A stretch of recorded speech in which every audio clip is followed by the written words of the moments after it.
नमस्कार मंडळी, आपलं तुम्हा सर्वांचं स्वागत आहे आपल्या नवीन एका व्हिडिओमध्ये। कालच स्थानिक स्वराज्य संस्थेच्या निवडणुकांची आचारसंहिता जाहीर झालेली आहे आणि पहिल्या टप्प्यामध्ये नगरपंचायत आणि नगरपालिकांची निवडणूक होणार आहे। 10 नोव्हेंबर पासून अर्ज भरण्याची प्रक्रिया सुरू होईल। त्यासाठी भावी नगरसेवकांची लगबग चालू झालेली असेल। तर आज आपण या व्हिडिओमध्ये बघणार आहोत अर्ज भरण्यासाठी कोणकोणती कागदपत्र आवश्यक आहेत। तर सर्वात अगोदर नमुना 2A हा एक फॉर्मॅट असतो, तो फॉर्मॅट तुम्हाला द्यावा लागणार आहे। त्याचबरोबर मतदार यादीमध्ये नाव असल्याची जी यादी असते त्याची साक्षांकित प्रत ती तुम्हाला जमा करायला लागणार आहे। त्याच्याबरोबर शपथपत्र आणि हमीपत्र, मालमत्ता तुमच्या स्थावर मालमत्ता, जंगम मालमत्ता, तुमच्याकडे असणारी कॅश, तुमच्याकडे असणारं सोनं चांदी, त्या सगळ्यांचा तपशील तुम्हाला तुमच्या शपथपत्रामध्ये द्यावा लागणार आहे। त्याचबरोबर तुम्हाला लेटेस्ट मधला रिसेंटली काढलेला आयडेंटिटी साईज फोटो तुम्हाला अर्जावरती लावावा लागणार आहे। त्यानंतर वयाच्या पुराव्यासाठी आधार कार्ड आणि शाळेचा दाखला तुम्हाला द्यावा लागणार आहे। राजकीय पक्षाचा एबी फॉर्म असेल तर तोही तुम्ही त्याबरोबर तुम्हाला जमा करणं बंधनकारक असणार आहे। सहीचा नमुना हा एक त्याच्याबरोबर तुम्हाला कोऱ्या कागदावरती द्यावा लागत असतो। त्याचबरोबर अनामत रक्कम ही तुम्हाला अर्ज भरताना भरावी लागणार आहे। त्याचबरोबर स्थानिक स्वराज्य संस्थेचे आता नगरपालिका, नगरपंचायत, जिल्हा परिषद पंचायत समिती आणि महानगरपालिका यांच्या निवडणुका पुढच्या 2-3 महिन्यामध्ये होतील। तर स्थानिक स्वराज्य संस्थेच्या कोणत्याही थकबाकी म्हणजे घरपट्टी, पाणीपट्टी, थकबाकी नसल्याचा कोणतीही थकबाकी नसल्याचा दाखला तुम्हाला द्यावा लागणार आहे। जर तुम्ही राखीव कोट्यातून अर्ज भरत असाल तर तुम्हाला जात प्रमाणपत्र हे लागणार आहे। जात पडताळणीसाठी तुम्ही अप्लाय केल्याचा ती पोच असते, ती पोच तुम्हाला जमा करायला लागणार आहे आणि निवडून आल्यानंतर 6 महिन्याच्या आतमध्ये तुम्हाला ती जात पडताळणी जमा करावी लागणार आहे, अन्यथा तुमचं पद हे धोक्यात येऊ शकतं। त्याचबरोबर निवडणूक खर्चासाठी तुम्ही आचारसंहिता लागू झाल्यानंतर स्वतंत्र बँक खाते तुमचं असणं आवश्यक आहे। त्याचबरोबर तुमचा मोबाईल नंबर, ईमेल आयडी आणि सोशल मीडियाची खाती जसं की फेसबुक, ट्विटर असेल, फेसबुक असेल, यूट्यूब असेल आणि व्हॉट्सअप नंबर वगैरे हे तुम्हाला तिथं अर्जामध्ये नमूद करावं लागणार आहे। त्यानंतर मतदार ओळखपत्राची झेरॉक्स तुम्हाला जमा करायची आहे। 2 पेक्षा सप्टेंबर 2001, 12 सप्टेंबर 2001 च्या नंतर 2 पेक्षा अधिक अपत्य नसल्याबाबतचं प्रमाणपत्र, शपथपत्र तुम्हाला द्यावं लागणार आहे। जर तिसरं अपत्य असेल तर तुमचं निवडणूक तुम्ही लढवू शकत नाही, त्याबाबत तुम्ही पात्र ठरू शकत नाही। कोणत्याही स्थानिक स्वराज्य संस्थेचे ठेकेदार नसल्याचं प्रमाणपत्र तुम्हाला द्यावं लागणार आहे आणि तुमच्या घरी शौचालय असल्याचं प्रमाणपत्र द्यावं लागणार आहे। हे झालं निवडणूक आयोगाच्या निवडणुकीसाठी कागदपत्र काय काय लागणार त्याची यादी आपण बघितली।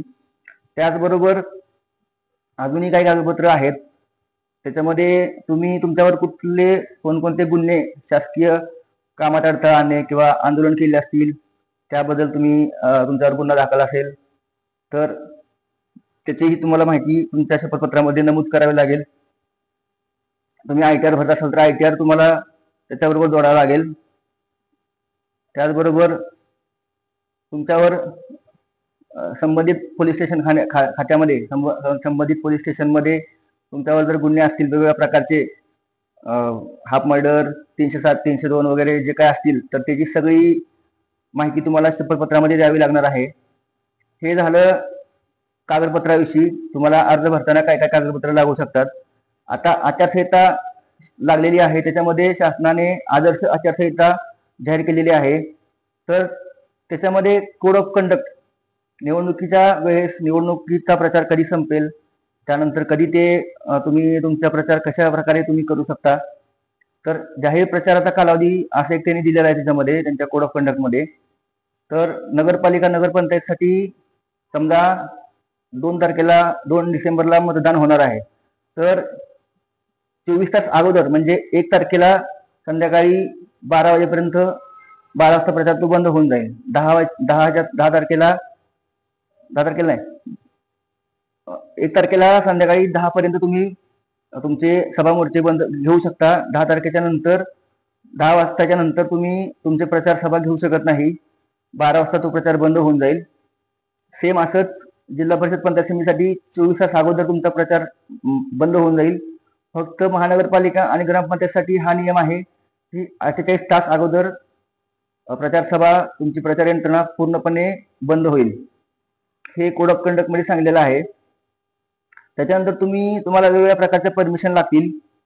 जसं की सभा घ्यायची आहे तर सभेसाठी कोणाकडे परमिशन घ्यायची ते सांगतो. चौकातली सभा किंवा सर्व प्रकारच्या जाहीर सभा घ्यायच्या असतील तर पोलिसांची परमिशन लागेल. त्यासाठी एक अर्ज विहित नमुन्यातील अर्ज लागेल. त्याबरोबर जागा मालकाची संमतीपत्र लागेल आणि स्थानिक स्वराज्य संस्थेचे ना हरकत दाखला लागेल.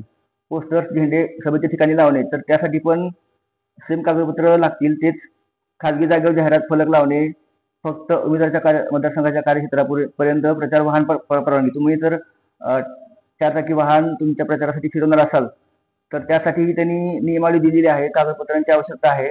अर्ज, वाहन मालकाचे संमतीपत्र, वाहन नोंदणी पत्र, गाडीचे सगळे कागदपत्र लागतील आणि वाहन चालक परवाना, ड्रायव्हरचं ड्रायव्हिंग लायसन्स, ह्या सगळ्या गोष्टी तुम्हाला वाहन जर तुम्ही लावणार असेल, वाडी वस्तीवरती फिरवणार असेल, गल्लोगल्ली फिरवणार असेल तर त्यासाठी तुम्हाला त्याची कागदपत्राची आवश्यकता आहे.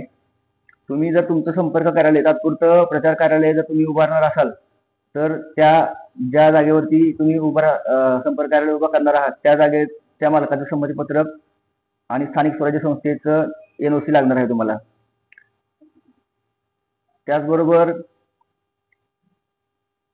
तुम्हाला मिरवणूक काढायची आहे, रोड शो करायचा आहे तर पोलिसांची NOC आणि प्रसार माध्यमाद्वारे देण्यात येणाऱ्या जाहिराती असतात पूर्वमापन, प्रसार माध्यमांचं जे तुम्हाला जाहिराती द्यायची असतात पेपरमध्ये वगैरे, तर त्याची एक नियमावली दिलेली आहे. त्या नियमावलीला अधीन राहून तुम्हाला ह्या सर्व गोष्टी करता येणार आहेत. आता ह्यामध्ये तुम्ही कोणत्या कलमाखाली त्यांनी दिले, कोणत्या कलमाखाली तुमच्यावर गुन्हा दाखल होऊ शकतो. मत मागण्यासाठी लाच देणे या अपराधासाठी 1 वर्षापर्यंत शिक्षा होऊ शकते. कलम 170 नुसार तुमच्यावर गुन्हा दाखल होऊ शकतो. निवडणुकीमध्ये गैरवादी प्रभाव पाडणे, निवडणुकीमध्ये तोतेगरी करणे, निवडणुकीच्या संबंधात खोटे कथन करणे, निवडणुकीच्या संबंधात अवैधपणे पैसे खर्च करणे, निवडणुकीचे हिशोब ठेवण्यास टाळाटाळ करणे, चुकणे, राष्ट्रीय एकात्मतेला बाधावणारे वक्तव्य करणे, लिखाण करणे अथवा कृती करणे यासाठी 5 वर्षासाठी शिक्षा आहे आणि दंड होऊ शकतो. कोणत्याही प्राधिकृत अधिकाऱ्यास खोटी माहिती देणे 212 कलम नुसार तुमच्यावर गुन्हा दाखल होऊ शकतो. जे काही शपथ हमीपत्र दिले त्याच्यामध्ये जर तुम्ही खोटी माहिती दिली तर तुमच्यावर 216 कलम नुसार गुन्हा दाखल होऊ शकतो. तर ही होती स्थानिक स्वराज्य संस्थेच्या बाबतीत जे काही गोष्टी आता चालू होणार आहेत तर याची माहिती होती. आवश्यक कागदपत्र, त्याच्या अनुषंगाने आदर्श आचारसंहिता वगैरे. तर तुम्हाला हा व्हिडिओ कसा वाटला ते आम्हाला नक्की कमेंट करून कळवा आणि आमच्या चॅनलला सबस्क्राईब करायला विसरू नका. माहिती आवडल्यास भावी उमेदवार, भावी नगरसेवकांना शेअर करा, सबस्क्राईब करा चॅनल.